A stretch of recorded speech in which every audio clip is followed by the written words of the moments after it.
Good evening.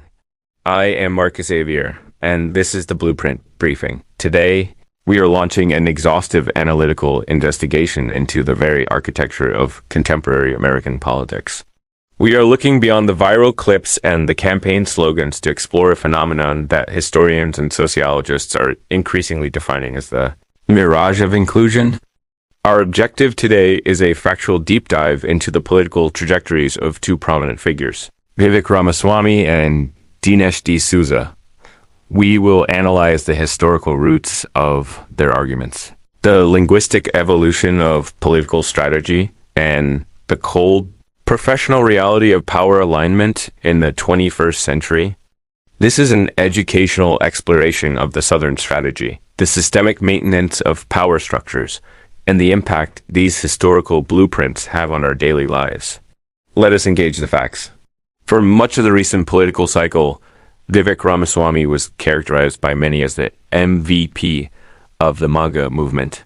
He was presented as an articulate, high-energy intellectual who championed a specific brand of meritocratic nationalism. However, the facts of recent history demonstrate that this acceptance was conditional, a mirage that evaporates when the utility of the individual is exhausted.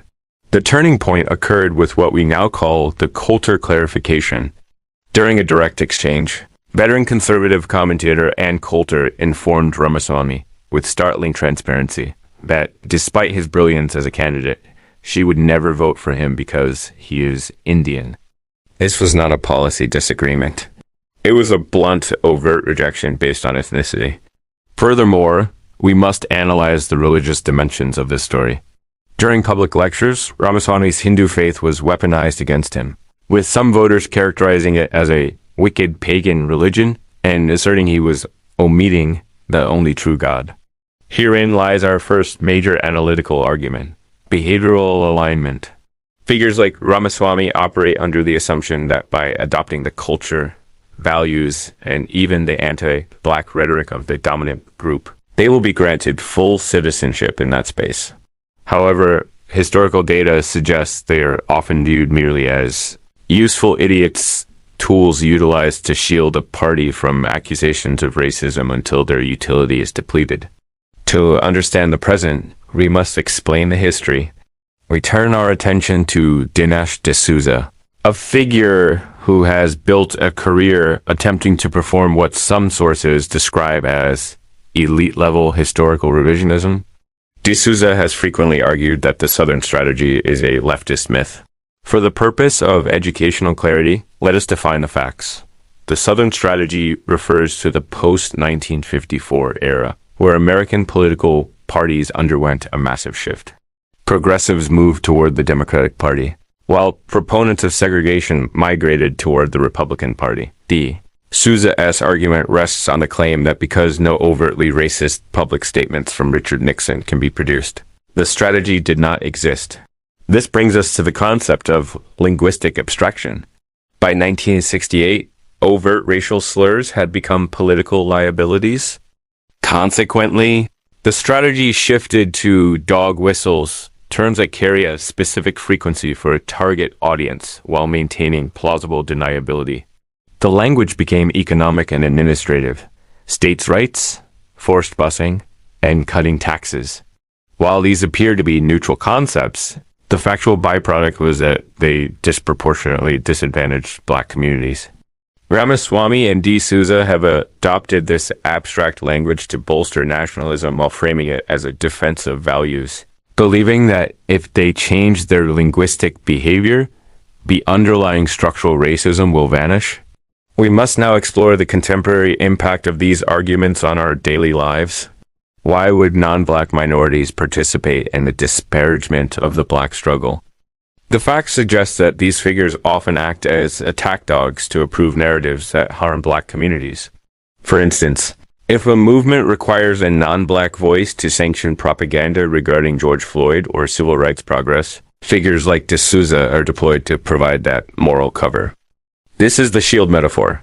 These individuals spend their careers trying to be a shield for exclusionary systems, believing that by attacking black culture, they earn personal safety. They operate under the impression that they have the complexion for the protection. However, history is a harsh teacher. Eventually, the exclusionary forces they sought to protect often turn around and bite them. To truly analyze this story, we must explore the cultural roots of these behaviors.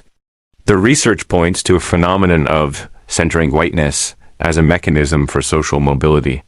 In various global contexts, there is a history of aligning with the dominant power structure to distance oneself from the bottom of the social hierarchy. This is often manifested through the adoption of anti-black stereotypes to appease the majority. Interestingly, let us look at a cross-cultural comparison provided by our sources. In Jamaica, a nation that is 98% black, anti-Indian sentiment is virtually non-existent because the centering whiteness model is not the dominant social driver. This illustrates a profound factual truth. The anti-Indian rhetoric Ramaswamy is currently facing in the U.S. is a specific creation of American social hierarchies. This brings us to the heart of the matter. For decades, Black Americans have navigated these same exclusionary sentiments. The awakening that many Indian conservatives are currently experiencing, where their family photos are attacked and they are told to go back to where they came from, is a reality Black communities have known for generations. The educational takeaway is this: racism, regardless of its initial target, eventually harms everyone who is not part of the dominant power structure. While some may feel tempted to pile on when these figures are rejected by the groups they tried to join, the professional argument is that we must focus on the structural reality. The exclusionary core of these movements does not truly view any minority as one of them. In conclusion, the story of Vivek Ramaswamy and Dinesh D'Souza serves as a definitive case study in the limits of political assimilation. It illustrates that you cannot negotiate a permanent status within a system designed to treat you as a tool for disposal. They are currently facing a tsunami of racism that is deconstructing the very political houses they built on the sand of white supremacy.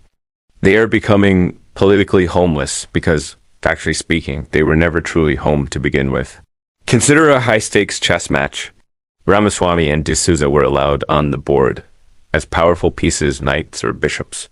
But they were never the kings. In this game, the player will sacrifice any piece the moment it secures their endgame. Never mistake being on the board for being the one in control of the match. I am Marcus Xavier. Thank you for joining us for this investigative report on the Blueprint briefing. Stay informed.